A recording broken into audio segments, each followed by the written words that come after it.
की गंगा तुझसे है माँ, तू ही सबके अंदर। ज्ञान की गंगा तुझसे है माँ, तू ही सबके अंदर। विद्यादायिनी वीणाधारिणी हंसवाहिनी माँ, विद्यादायिनी वीणाधारिणी हंसवाहिनी माँ। तेरे सहारे चलती दुनिया, तेरे सहारे चलती दुनिया, तू करुणा की सागर। ज्ञान की गंगा तुझसे है माँ, तू ही सबके अंदर। ज्ञान की गंगा तुझसे है माँ, तू ही सबके अंदर।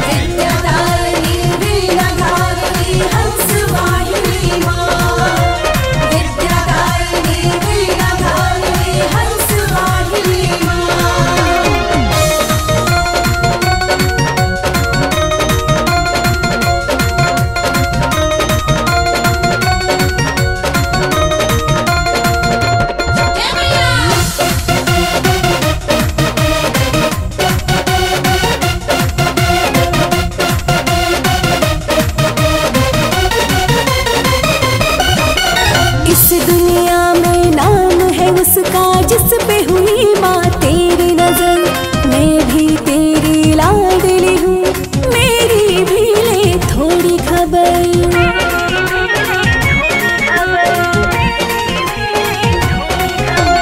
इस दुनिया में नाम है उसका जिस पे हुई माँ तेरी नजर, मैं भी तेरा लाडला हूँ माँ, मेरी भी ले थोड़ी खबर।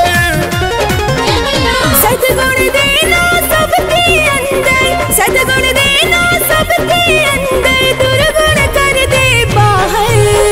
ज्ञान की गंगा तुझसे है माँ, तू ही सबके अंदर।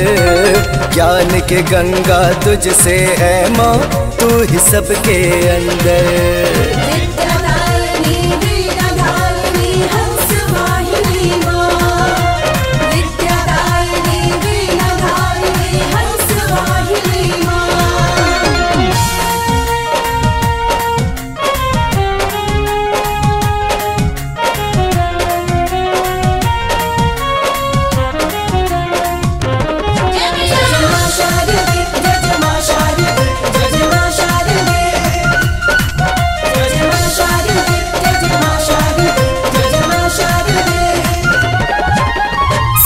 कलाओं की जननी माँ, धन्य हुई तेरे दर आकर।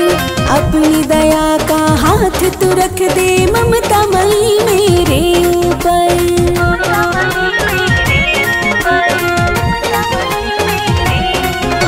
सारी कलाओं की जननी माँ, धन्य हुआ तेरे दर आकर।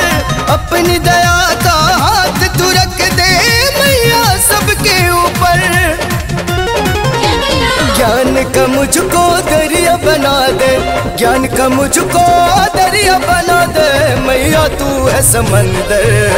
ज्ञान की गंगा तुझसे है माँ, तू ही सबके अंदर। ज्ञान की गंगा तुझसे है माँ, तू ही सबके अंदर।